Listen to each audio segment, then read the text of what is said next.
అంటే స్వతహాగా అందరూ కూడా వరల్డ్ ఎకనామిక్ ఫోరం మీటింగ్ అయినట్టే రాష్ట్రానికి 8 లక్షల పెట్టుబడులు వచ్చేసింది. 8 లక్షల కోట్లు పెట్టుబడులు తెచ్చేసారు. ఏ పరిశ్రమ వచ్చేస్తుందని అడుగుతారు. కానీ మనం అర్థం చేసుకోవాల్సింది ఏంటంటే, అవగాహన కూడా కలగాల్సిన అంశం ఏంటంటే, మనం దేవాస్లోని వెళ్ళేది నెట్వర్కింగ్ చేయడానికి, నెట్వర్కింగ్ చేసుకోవడానికి. వివిధ దేశాల ప్రతినిధులు కానీ, వివిధ ఎంఎన్సీస్ ప్రతినిధులను కానీ కలిసి మన తాలూకు ఆలోచనలు, రాష్ట్రంలోనే తీసుకుంటున్న సంస్కరణలు, ఇండస్ట్రియల్ పాలసీస్ ఎలా ఉన్నాయి వాళ్ళకి చెప్పి నెట్వర్కింగ్ చేసుకొని తద్వారా వారిని ఆహ్వానం పలికి పెట్టుబడులు పెట్టించాలన్నది వరల్డ్ ఎకనామిక్ ఫోరం యొక్క ముఖ్య ఉద్దేశం. కానీ వైసీపీ వాళ్ళు ఎలా ఉన్నారంటే, ఆంధ్రప్రదేశ్ లో అడుగు పెట్టినట్టే 8 లక్షల కోట్లు తెచ్చేసి మనం చూపించండి ఎక్కడ ఉన్నాయని అడుగుతారు. అవగాహన రాహిత్యం. వీళ్ళు చేసిన పని వలన ఈరోజు ఆంధ్రప్రదేశ్ ఒక గౌరవం తగ్గడంతో పాటు పరిశ్రమలు రావాలన్నా కూడా ఈ రాష్ట్రానికి భయపడతా ఉన్నారు వైసీపీ వాళ్ళు చేసిన పని వల్ల. ఈరోజు బ్రాండ్ ఏపీ వాల్యూలు పెంచుతా ఉన్నారు. వివిధ సంస్థల ప్రతినిధులు స్వతహాగా వాళ్ళని కలవాలి అంటే ఆ దేశాలకు వెళ్ళి అపాయింట్మెంట్ ఇవన్నీ అంటే సాధ్యం కాదు. కానీ వాళ్ళందరూ ఇక్కడికి వస్తారు. వచ్చినప్పుడు మన ఎన్డీఏ కూటమి ప్రభుత్వం ఈ సంవత్సరం దావోస్ లో చాలా అగ్రగామిగా ఉన్న రాష్ట్రాలతో పోటీ పట్టాలన్న విషయంలోని ఏమాత్రం సందేహం లేదు.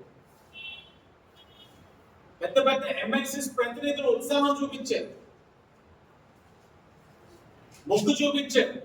ఆంధ్రప్రదేశ్ ఎక్కడ ఉన్నారు, విజనరీ లీడర్ చంద్రబాబు నాయుడు గారు ఎక్కడ ఉన్నారు, ఐటీ మరియు విద్యాశాఖ మంత్రి లోకేష్ గారు చాలా పరిమితి చెంది అవగాహనతో మాట్లాడుతూ ఉన్నారు.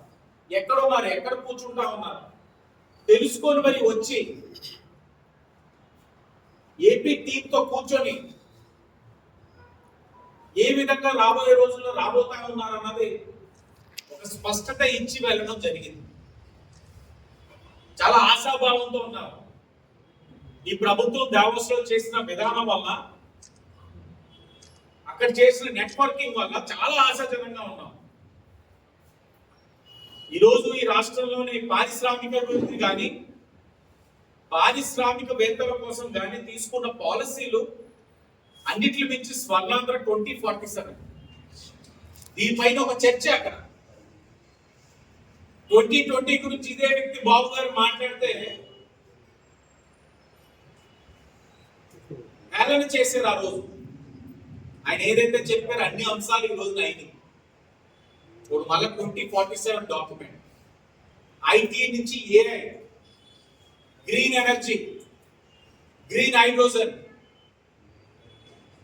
ఇవన్నిటి మీద కూడా ప్రధానమైన చర్చలు జరుగుతూ ఉన్నాయి. రెన్యూబుల్ ఎనర్జీ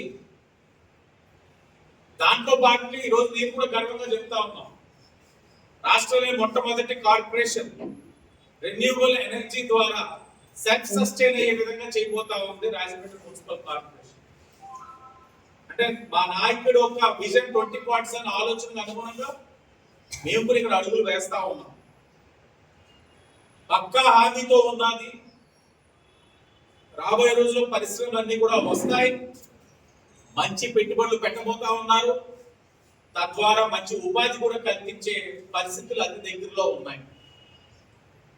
అలా చెప్పి అనేక సందర్భాల్లో నారా లోకేష్ గారు ప్రశ్నించిన పరిస్థితులు గుర్తు చేసుకుంటా ఉన్నాం. గత వైసీపీ పాలన ఎన్ని ఇబ్బందులు పెట్టినా ప్రజల కోసం, పార్టీ కోసం పాదయాత్రని ముందుకు తీసుకువెళ్ళారు. అడుగు వెయ్యలేడు, రోజు మించి నడవలేడని చెప్పి వాగిన వైసీపీ కుక్కలకి నోరు పూసుకునే విధంగా యువగల సమాధానం చెప్పింది నారా లోకేష్ గారు. ఈరోజు యువగల ద్వారా చేసిన పాదయాత్ర వల్ల ప్రాంతాల సమస్యలు అవగాహన చేసుకున్నారు. ఆ అవగాహనతోటి ఈ రోజున అధికారంలోకి వచ్చిన తర్వాత ప్రాంతాల సమస్యలు తీరుస్తా ఉన్నారు. ఈరోజు ఎన్డీఏ కూటమి అధికారంలో రావడానికి యువగల ఒక పాత్ర చాలా ఉన్నాను. ఒక నారా లోకేష్ గారు ఒక నాయకుడిగా, పరిణితి చెందిన నాయకుడిగా ప్రజలు చూడడానికి యువగలం చాలా కీలకమైన పాత్ర పోషించింది. ఈరోజు యువగలంలోనే అనేకమైన అంశాలు ఉన్నాయి. మెగా డిఎస్సి యువగలంలో హామీ ఇచ్చున్నాం, అమలు చేస్తున్నాం. కల్లు గీత కార్మికులు, నిరాదరణతో ఉన్న కల్లు గీత కార్మికులకు ఆదరిస్తారని చెప్పి యువగలం చెప్పింది. దానికి అనుగుణంగా ఈ రోజున రిజర్వేషన్ కల్పించున్నాం. రిజర్వేషన్ కల్పించడంతో పాటు ఎక్సైజ్ డిపార్ట్మెంట్ లో కట్టవలసిన సొమ్ము 50% రాయితీ ఇచ్చిన పరిస్థితులు కూడా ఈరోజు ఎన్డీఏ కూటమి మేము గర్వంగా చెప్తా ఉన్నాం. అది యువగలంలో ఇచ్చిన హామీ.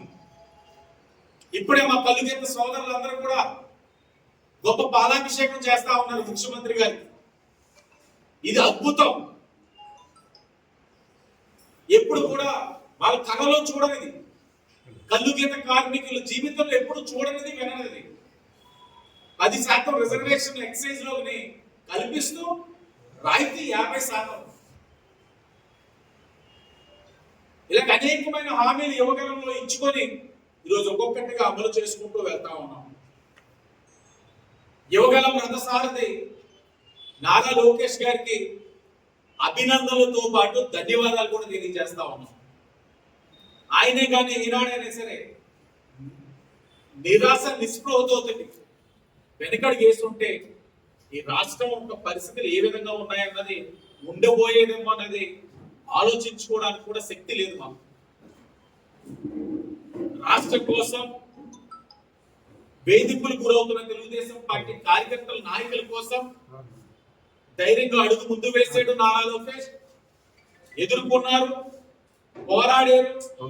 ఈ రోజున తెలుగుదేశం పార్టీ ఎన్డీఏ కూటమి అధికారంలోకి రావడానికి కీలక పాత్ర పోషించారు.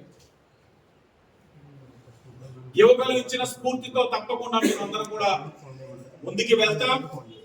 ఇచ్చిన ప్రతి హామీని ఎన్డీఏ కూటమి అమలు చేస్తాది. ఒక్కొక్కటిగా చేసుకుంటూ వెళ్తా ఉన్నాం. సామాజిక వర్గ పరంగా, ప్రాంతాల పరంగా, అన్ని వర్గాల పరంగా ఒక్కొక్కటిగా చేసుకుంటూ వెళ్తా ఉన్నాం. ఇచ్చిన ప్రతి హామీకి కూడా కట్టుబడి రాబోయే రోజుల్లో ఈ రాష్ట్రాన్ని అభివృద్ధి వైపు అడుగులు వేస్తూ, ఒక పక్కన వరల్డ్ ఎకనామిక్ ఫోరం కి వెళ్ళక ముందే ఈ 7-8 నెలల్లోనే సుమారు 5-6 లక్షల కోట్ల పెట్టుబడులు తీసుకొచ్చున్నాం. ఈ ఎకనామిక్ ఫోరం ద్వారా మరిన్ని లక్షల కోట్ల పెట్టుబడితో యువతకి ఉద్యోగ అవకాశాలు కూడా కల్పించే విధంగా కూటమి కృషి చేస్తుందని కూడా మరొకసారి తెలియచేసుకుంటూ, వైసీపీ వాళ్ళు కూడా బుద్ధి తెచ్చుకోండి అయ్యా. సిగ్గుండాలయ్యా వైసీపీ వాళ్ళు. మీకు జీవి నెత్తి ఏమీ లేదా మీకు?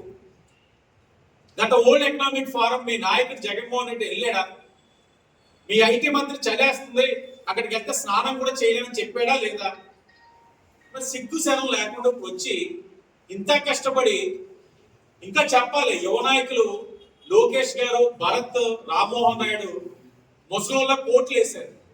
కానీ మా నాయకుడు చంద్రబాబు నాయుడు గారు అదే ట్రెండ్, అదే డ్రెస్ కోడ్ తోటి వెళ్ళారు. చలి లేదు, ఏమీ లేదు.